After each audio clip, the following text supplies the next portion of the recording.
The term Maya refers to both a modern-day group of people who live across the globe and their ancestors who built an ancient civilization that stretched across much of Central America. The Maya civilization reached its peak during the first millennium. Maya ruins can still be seen across Central America. The Maya civilization was never unified.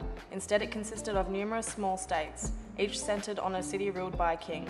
Sometimes a stronger Maya state would dominate a weaker state and demand tribute and labor from it. Nomadic hunter-gatherers had a presence in Central America for thousands of years. However, permanent village really took off when these people began cultivating maize in what archaeologists call the pre-classic period.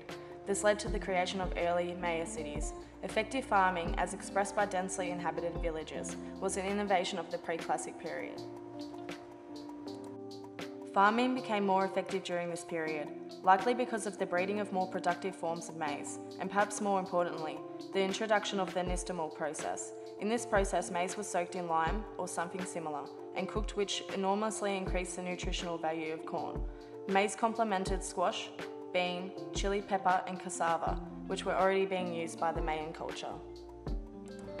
During this time, the Maya were likely influenced by the Olmecs, a civilization to the west of them in the modern-day Mexican states of Veracruz and Tabasco. The Olmec people may have initially devised the long count calendar that the Maya would become famous for. However, the discovery of a ceremonial site dated to 1000 BC at Cebal, an ancient Maya site, implies that the relationship between the Maya and Olmecs were more complicated than previously thought. The ceremonial compound dates back 200 years before similar structures that were built by the Olmecs, suggesting that they did not inspire the Maya. Archaeologists have found that early Maya cities were sometimes carefully planned. They had pyramids, temples and other structures arranged using a grid system, which demonstrates urban planning. The city flourished between 600 BC and 300 BC.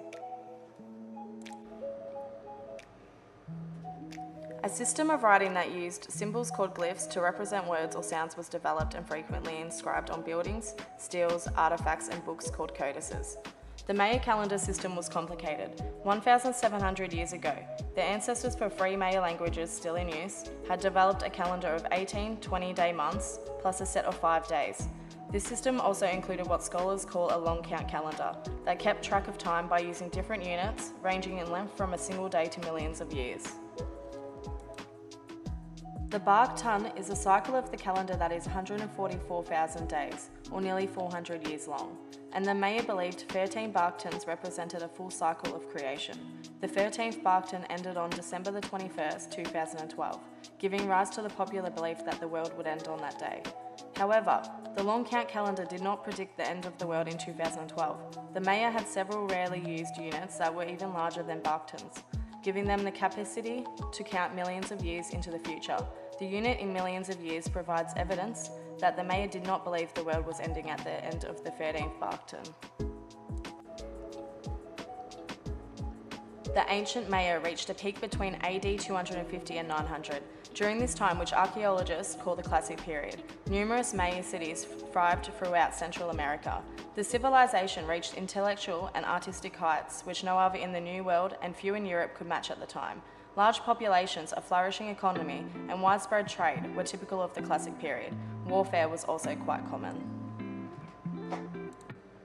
According to the inscriptions, an early Maya ruler who may have come from Tikal ascended the throne on September the 13th AD 379 and is depicted wearing feathers and shells and holding a spear thrower.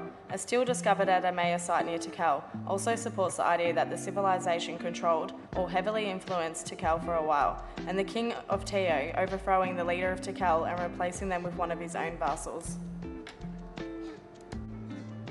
The numerous cities found throughout the Maya world each had their own wonders that made them unique. Tikal, for instance, is known for its multiple pyramids, starting at least as early as AD 672. The city's rulers constructed a twin pyramid complex at the end of every 20-year period. Each of these pyramids were flat-topped, built next to its twin, and contained a staircase on each of its 4 sides. Between the twin pyramids was a plaza that had structures laid out to the north and the south. Contrary to popular belief, the Maya civilization did not vanish. It's true that many southern cities were abandoned around 1,100 years ago. Drought, deforestation, war and climate change have all been suggested as potential causes of this. Drought may have played a particularly important role, and a study on minerals from an underwater cave in Belize shows that a drought ravaged parts of Central America between AD 800 and 900. However, it is important to note that other major cities such as Chichen Itza grew during and after the 9th century, at least for a time. It was founded around the 5th century, but it grew to become one of the most important cities in Maya world, and when power shifted from the southern lowlands to the Yucatan Peninsula in the north during the 10th century. The ruins feature several ball courts, including the largest example in America that is longer than a modern-day football field. The court's rings, through which competing teams tried to score, rose about 20 feet, 6 meters off the ground, about twice the height of a modern-day NBA net. The rules for the Maya game are not well understood, but the increase in ball courts during the Classic period indicates that the Maya continued to thrive. Council houses, which were gathering places for people in a community, played an important role in some of the Maya towns and cities that flourished after the 9th century. When the Spanish arrived in Central America in the 16th century, the diseases they brought devastated the Maya. Additionally, the Spanish forced many of the Maya to convert to Christianity, going so far as to burn their religious books. This is the reason why so few Maya codices survive today. However, Maya people live on today and can be found all over the world. Millions of Maya people live in Central America and throughout the world. The Maya are not a single entity, a single community, or a single ethnic group. They speak many languages, including Mayan languages, Spanish and English. However, the Maya are an indigenous group tied both to their distant past as well as to events of the last several hundred years. In 2015, archaeologists identified an arrowhead containing the blood of a person who may have participated in a bloodletting ceremony. Among the Maya, human sacrifice was not an everyday event, but was essential to sanctify certain rituals, such as a new ruler, the designation of a new heir to the throne, or the dedication of an important new temple or ball court. The victims were often prisoners of war. Victims would be painted blue, a colour that is believed to have honoured the god Chak, and cast into a well. Additionally, near the site's ball court, there is a panel that shows a person being sacrificed. This may depict a ball player from either the winning or losing team being killed after a game.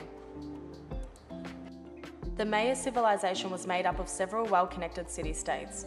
At an elite and royal level, this connection appeared in the form of official visits, occasional overlordship, and marriages and warfare. In terms of the economy, while agriculture and food gathering were a central part of daily life, the Maya had a sophisticated economy capable of supporting specialists and a system of merchants and trade routes. While the Maya did not develop minted currency, at different times they used various objects as form of money. These included greenstone beans, cocoa beans, and copper bells. Maya rulers managed the production and distribution of status goods used to enhance their prestige and power. They also controlled some critical non-local commodities that included critical everyday resources each family needed, like salt. Over time, Maya rulers managed ever larger portions of the economy. The Maya rulers did not rule alone, but were served by attendants and advisors who occasionally appear in Maya art. Ancient Maya labourers were subject to a labour tax to build palaces, temples and public works.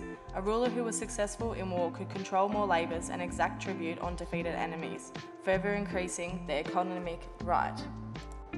Thanks for watching. If you liked this video, then please like and subscribe and watch our other videos.